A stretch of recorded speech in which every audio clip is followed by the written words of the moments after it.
The man had just been taking a nap on his big bed.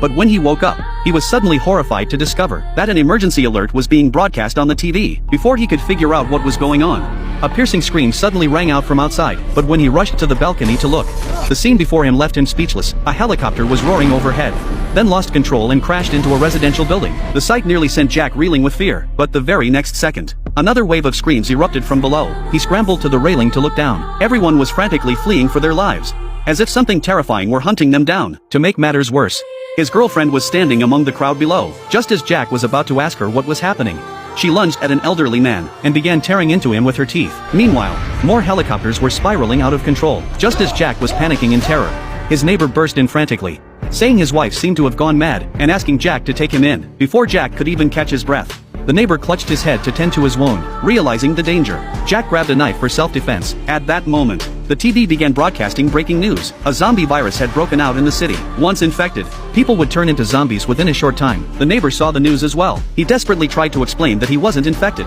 But just then, his eyes turned blood red. To be on the safe side, Jack had no choice but to force him out. He then quickly locked the door from the inside. Soon, a scream echoed down the hallway. Curious, Jack peeked through the peephole and discovered his neighbor had become a zombie's meal, watching the TV, which kept broadcasting warnings for residents not to go outside.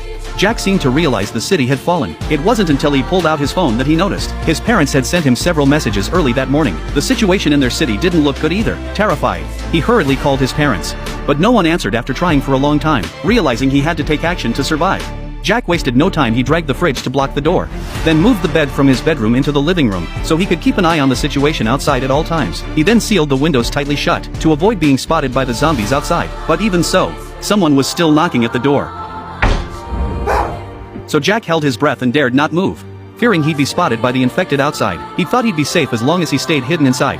But unexpectedly, that night, a sudden noise came from the bathroom. An ominous premonition immediately washed over him. So Jack grabbed a baseball bat and went to investigate. To his surprise, he found a female zombie that had crawled in through the ventilation duct. To save his life, Jack attacked her from behind. Realizing he couldn't leave the body inside the house, Jack had no choice but to throw the female zombie downstairs, and then use a surfboard to block the vent. Before he knew it, he had been trapped in the house for a week. The food in the house was almost gone. Just as he was feeling helpless about what lay ahead, his phone suddenly received a voicemail from his parents. But what he never could have imagined was that this was actually his parents' final message to Jack. Realizing that his beloved parents were no longer in this world, Jack instantly broke down in tears. But after crying, his eyes were filled with rage, so he grabbed a baseball bat and prepared to go outside for a final showdown with the zombies. To his surprise, he found a zombie lying on the ground, and it was none other than his next-door neighbor. Just then, a horde of zombies was drawn to the scene, forcing Jack to run frantically back home. He slipped through the door at the very last second. After that ordeal,